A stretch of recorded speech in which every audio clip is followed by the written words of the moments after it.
Pop on and talk about this topic of having children. It seemed like such an obvious thing that most people wanted to do years ago, and now more and more people are checking in to see if do they really want kids. It doesn't feel like an obvious choice for some people, and it feels like a really obvious choice for some people. A lot of people I work with are starting to focus on how important family is to them, and they're looking to take it more seriously and be more intentional about having a long-term life partnership and starting a family. That's something I'm very happy to be doing. I have a young baby right now with my wife, and at the same time, there's a lot of people questioning the intent to have kids. Should I have kids? And I get why people question that. I think society or our social norms, maybe this is more so in the West, of course we can speak about different cultures. I think when we come from a place of we'll figure it out mentality, like we'll figure it out. We don't know how we're going to earn money in 10 years, we'll figure it out. Not sure where the kids are going to go to school, we'll figure it out. When that shifts to the context of we need to have it figured out, that can put a lot of pressure. And so if we're walking around in this day and age like I need to have the whole future for my kids figured out, you could see how many people would question that, the intent to have kids. And something that's really surprised me is when I see people post I saw someone post this the other day. They were like, I really want kids, but I'm also glad I slept in on Sunday and I'm eating sushi and I'm going to go watch a movie later. So maybe I don't want kids. I'm paraphrasing. And I commented on it. And I said, maybe the question isn't, do you want kids? Maybe the question is, do you want to be a parent? I think if people are looking to have kids as if the kids are a gift to them, then I could see how people would question that. But almost anybody, not anybody, but almost anybody can have kids. Not everybody's willing to actually be a parent. And of course it takes responsibility and time and effort and management and creativity and a bunch of things that are yet to be determined. As a dad, a new dad, it's something I've always wanted my whole life was to be a dad. Like since I was a teenager. Now I didn't want to have kids when I was a teenager, but I knew I wanted to be a dad. I think a big part of that is because I grew up without a dad. My mom raised me by herself, so I think I always wanted to fill the shoes of what I didn't have. And so now that I am a dad, I feel so grateful and so lucky. And it's going really well. It's a lot easier than so many people have made it out to be. And that's also one of the reasons why my wife and I don't share a lot about how it's going with our son. Because it's shocked me how many parents, even people who aren't parents, we'll tell them something great like, oh, he's sleeping so well and breastfeeding's been really easy for us. And then someone will go, oh, wait till they hit the 6-month mark. It's going to get hard for you. And then if it doesn't, then they go, wait to hit the 2-year mark. It's going to get hard for you. And so many people with this kind of negative mindset that it's going to be terrible and difficult to be a parent. And it makes me sad, one, that people are focusing their attention on that, but it also paints a light that very few of us have created a parenting relationship that has ease to it, that we can actually have our life work in all these different ways and be parents. And one of the goals that me and my wife have are to be able to travel the world with kids. And so many people say you better start traveling because you won't be able to do that when you're older. It's well, these are all actually limiting beliefs. I'm not saying it just happens by itself. It definitely takes creativity, it takes courage, but it doesn't have to be super hard. It doesn't have to be any particular way.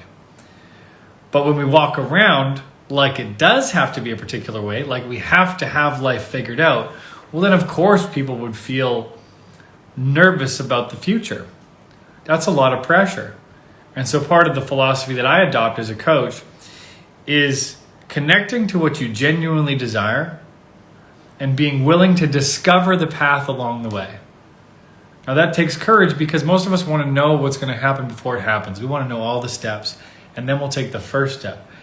And as far as I'm concerned, if you want something new in life, that's not how it works. Because to have something new in life means to not know how to actually have it. Otherwise, you would have already had it before. Which is going to mean the path is going to have to be revealed in the process. I think that's why some few of us have new experiences, have new breakthroughs in our relationships, because we feel like we should know how it's going to go ahead of time. And I think a much better skill to adopt, to practice, is the courage and willingness to be able to discover the how along the way. And if we can do that, I think genuinely most people actually do want to be parents. I think most people do want to have kids. I mean, it's in our DNA, it's in our genetics. And if you don't, that's okay. But I think a better question for us to pose ourselves, for people starting a family or considering it is not do you want kids, but do you want to be a parent? Which also is a great dynamic to shift in terms of relationship. Not do you want to find your life partner? Do you want to be a great partner? Do you want to be somebody's life partner? Because notice how that adopts a different level of empowerment and responsibility. It's like, oh, it's up to me. Maybe I have more power than I think I do over my relationships, over my future. When I say, yeah, I want to be a parent. I don't want to just have kids, I want to be a parent. And to me, those are two very different things. There's a lot of people who have kids out there. There might not be the same amount of people who are actually willing to be parents in the process. So I wanted to share this video to shed light and compassion for people who are grappling with the challenge of, do you want kids, don't you want kids? I get the fear, I get the concern. I think a lot of the work that I'm doing with people is to help them connect more to their intuition so that they get to follow what their inner guide tells them, what you genuinely want, versus our fear-based thinking, which is trying to have everything figured out. And so whether it's kids or relationship that you're going through right now, my invitation is to see if you could be willing to let go of needing to have all the next steps figured out and instead check in with the current steps. And are you building momentum in a direction that feels good to you? So I wanted to pop in and share that. Now, feel free to ask any questions in the question box. If you got any questions, go ahead and ask questions. I'll stay on for a few minutes to do some Q&A, as I always do with my lives. But yeah, I wanted to pop in about the parent thing because, my wife and I were going on a ski trip in Europe tomorrow with our 6-month-old son. And some people think that's crazy. I mean, I've shared about this and people are saying, oh, wait till he's 2 years old. And it's funny, right? It's like, yeah, it's going to take something new. I'm not trying to be ignorant to the challenges of being a parent, but I'm also not going to project my limiting beliefs onto how I think it will be, because it could be anyway. If we're willing to discover a new way, rather than do exactly what everyone else does, what everyone else says it's like, then life can get really, really good. But often we don't let ourselves have it be really good. It's actually easier to complain. It's easier to shout about what's not working and how bad it's going to be, because that doesn't take any responsibility. That doesn't take any power. And it kind of lets us belong to each other. When we go, oh, you complain about that, now I can complain about it with you. We can kind of connect on that complaint versus I'm having a problem with my baby going to sleep. And then someone going, I'm actually not having a problem with that. Now, this isn't to diminish people's challenges, but it's to open a possibility that it can be better than you can imagine. It really can, if you're first willing to imagine that it can. You don't even have to believe that for yourself. Can you be open to the possibility of it going better than you can imagine? And I also it's funny, the whole kids thing also. We only exist because many, many, many, many, many generations had children. And we live in a better time, as far as I'm concerned, in any time in human history. We have more options and more capabilities than we've ever had before. So it to me would be sad if we let our fear of having to have it all figured out keep us from what I think is the greatest thing in the world, family. Now, our family might not be kids, it might be partner. lifelong partner. Because for some people, depending on your age, depending on what's going on in your life, that's just where you're at. Could be adoption. Could be a bunch of different things. It might not look the way we think it's going to look. So just want to open you guys up to some possibilities there. Now I see a question. Feel free to answer any of the questions. I only just got one so far, but feel free to write in a question if you got. Ali says, is it a good idea to stay friends with someone who you were in a situationship with? How do I know if I'd really moved on or if I'm just kidding myself? Well, the fact that you're asking this question might be your answer right there. You know, do you still like this person and want a future with them? If you do, staying friends is playing with fire. You know, situationship has got a lot of gray areas to it. That's why it's called a situationship. We don't really know. It's based on the situation. So if you're now going to be friends, it could be easy to stay in that gray area of, do we like each other? Don't we like each other? Is that flirting? Are we just talking? And so for me, I really invite boundaries and making things more black and white at times. Because if you can do that, if you can say no to what doesn't work for you, I believe you set yourself up for what does work for you. But if you keep saying yes to breadcrumbs, to the gray area, well, then you don't have any space to get what you really want. And I think that's part of one of the best things you can do to start to move into more of what you want, is saying no to what you don't want. That is a key factor in our development, as far as I'm concerned. So that was the only question so far. Normally we've got a lot, but I guess I didn't offer the opportunity for questions early in the call. But if you have any other questions, feel free to write them out and I will answer a few more. Oh, there we go. Someone says, how can I get rid of anxious attachment? All right. Well, the best book is I can think of on attachment is Attached by Amir Levine. Pick up that book, Attached by Amir Levine. Fantastic book. Really actually gives you the blueprint on how to go from anxious to secure. Now, the short form, I like to say I'm a recovering anxious attacher, because I am mainly secure and still I can be triggered like anybody. The goal is to not never be anxious ever again. If you're playing a big game in life, you're going to be anxious about something sometimes. The goal is to be able to move from anxiety to secure as fast as possible. So you don't live in anxiety. You might just have an anxious feeling and then come back to behaving securely. So how do you do that? Well, anxiety is based on, the anxious attachment is based on trying to get control. Typically a fear of abandonment, trying to make sure nobody leaves. And so we want to do things. We want to latch on. We want to ask questions. We want to just dig our teeth in. Now, as we do that, we typically push people away and we never quite get the answer we're looking for. So what do we need to do? Well, we need to get secureness within ourselves. And to develop that security within ourselves, it's going to take pausing. That's what it's going to tell you in the book. When you feel anxious and you want to do, you want to fix, you want to change, your growth happens in your willingness to pause, to not take action, to actually sit in the anxiety. Now that's going to feel so difficult at first. And so if you can do it even for a little bit, you give yourself the chance to get better and better at it. Okay, so it's not about perfection, it's about progress. So that's the thing to work on for you, is to start to pause when you notice yourself getting anxious. And one of the really cool things about the anxious attachment is people who have it typically are also very empathetic and in tune with emotions. They're a little bit more sensitive.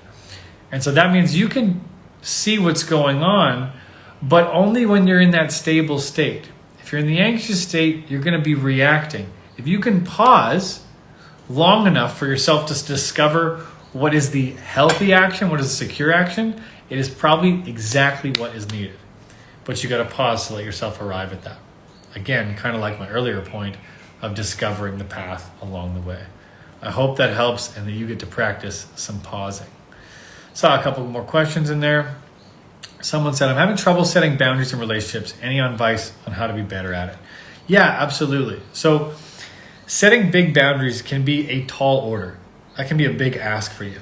And so I recommend breaking whatever boundary you're trying to set into smaller, manageable steps. The smallest version of that boundary you can think of. And to practice that with people. So that's the first part. Make it smaller. Most of the time we don't get to grow in our relationships because we either numb ourselves to that growth or we set such huge goals that they're almost overwhelming. and then we try it, and then we fail, and then we give up. That's, again, so much pressure. People say this whole pressure creates diamonds things. When it comes to relationship growth, it doesn't. It causes people to quit, give up, get anxiety, all these different things. So let's see if we can remove the pressure.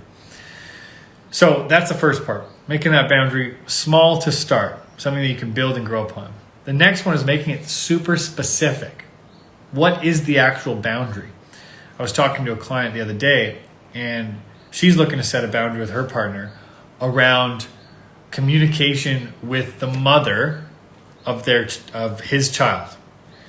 And the challenge she's having is how much communication works, what kind of communication works. And so we're working through with her, what would that actually mean? Is it how often they communicate? Is it the kind of words they use? Is it the kind of topics they talk about? And she didn't have the answer to that yet. And so we're going to discover that together, because if that boundary isn't specific, then it's very difficult for someone to adhere to your boundary. If you haven't really laid out what it is, then if your boundary is like, I need you to be more respectful. What do you mean by respect? And then typically people will say, everyone knows what respect means.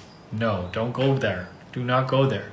You got to lay it out really specific, because your definition might not be the same as their definition. All right, I hope that gives you some momentum on that. Thank you for the question.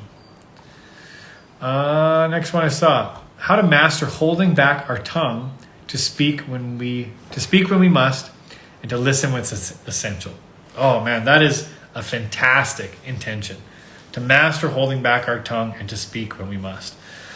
Yeah, so if you are reacting, that's what I'm picturing when you're not holding back your tongue, just reflex, then you're probably not regulating something within yourself. Meaning you're probably having a reaction in your nervous system and your body that you're struggling to manage. So you think if you speak out, that'll help you manage it. Now, it certainly can if you're speaking to a trusted listener or if you're sharing responsibly. But if you're simply reacting out of anger, maybe calling names, maybe yelling, maybe saying things you're going to regret, well, that just is a sign that you're having trouble regulating something within yourself. Okay? And so one of the best ways to shift this is to ask yourself, what does it cost you to speak like this? If you keep responding in this way, better yet, reacting in this way, what's it going to cost you? What's the future relationship with this person that you keep reacting to going to look like if you keep reacting that way? See if you can actually play that out and get yourself present to the cost. Because we all keep up behavior. We keep up behavior until we get what it's costing us. Even if it's behavior we don't like. We do things all the time that we think we shouldn't, or it's probably better idea to do something else. So why do we keep doing it? Because we're actually not present to what it's costing us. And when I say present, I mean like you really hits you. Like, oh my God, if I keep talking like that person, I could ruin my marriage. If I keep reacting in this way, my mom might shut down and not let me in again. And we'll have a fragmented relationship and call each other once a year. It's like, play that out. Play that scenario out. That's going to help. And then speaking when we must, listening when it's essential. I mean, listening is such an underrated skill. Listening is way more valuable than speaking. If we can learn to listen well, the speaking takes care of itself. So one of the best ways we can practice our listening skills is whenever someone's sharing, your goal could be to understand their point of view as well as they do. So let me reiterate that. If someone's sharing something with you, can you reflect back to them their point to such a degree that they feel like you understand it even more than they do? That's going to have them feel so heard and understood. And an incredible skill in listening is being able to reflect back to people what they're sharing, so you can actually demonstrate that you heard them. So that's a practice that I'm doing as a coach all the time. That's a key skill in coaching. And if you do it with your partners, with your colleagues, oh my God, people are more open to you. You get what you want easier. You feel more connected. Like, it's just such a fantastic skill. So hopefully it gives you some things to practice and play with. But just really bravo to you for having that commitment. You know, I think that's brilliant. Prove you're listening and practice letting go of reactions. Okay, let's go one more and then we'll hop off. My guy won't sleep overnight with me after 9 years. Help me understand, please. Okay, he won't sleep over. You've been together for 9 years. I would have some questions about that. That's a pretty long time to be together and not be willing to spend the night. I'd be very curious to know what that is. One, for him, that's my first question. What's that really about? Is it about how messy the house is? Is it you've got something he has to do in his night routine that is super private that he's embarrassed about? Like, who knows, whatever it is. That's the first question. Second question for you, Karen, is what has you continue to tolerate this? And that might be a more valuable question. What has you continued to tolerate this? Because it sounds like something that has been bothering you for 9 years. And so ask yourself, are you okay with it being another 9 years? If you are, don't change anything. If you aren't, it's time to draw a line in the sand. Now, most of this advice, you guys, I try to stray away from advice and instead ask you questions, because most of us don't actually follow advice. Most of us actually know what to do. Like, I bet you already knew to do that, Karen, but we're scared to do it. That's why relationship coaching isn't telling people what to do. It's putting them in positions to develop their muscles and courage. That's the whole game right there. Because if you can have that, then you can trust your intuition and act on it. And isn't that the thing we're struggling with most? The actual application, the acting on? Because most of us know what to do. What does it take to have a great relationship? Communication, trust, generosity, care. We all know that. It's obvious stuff. So why do we struggle so much? We struggle in the application. We struggle because we care about someone. We're excited about something with them. But then we're afraid it'll fall apart. Or we're afraid something bad will happen to us. We're afraid we'll get rejected. Whatever it is. And so even though we know that's the action to take, we will dance around and do everything but that out of fear. And again, that's why my coaching is called Love Over Fear. Because I believe every choice we make in life either stems from love or from fear. And if we can choose love over fear, we're unstoppable. We get to live a rare, special kind of life. And I'm hoping to make that less rare and more common. So thank you guys so much for popping in. Thank you guys for your questions. And always acknowledge you for taking on your personal growth, for being open to discovery so that you can be a better friend, a better partner, a better lover, and just really celebrate everyone who's open to developing themselves in this highly vulnerable area, because it takes courage. And so you do have that courage. All right, sending you love wherever you are with whatever you're dealing with.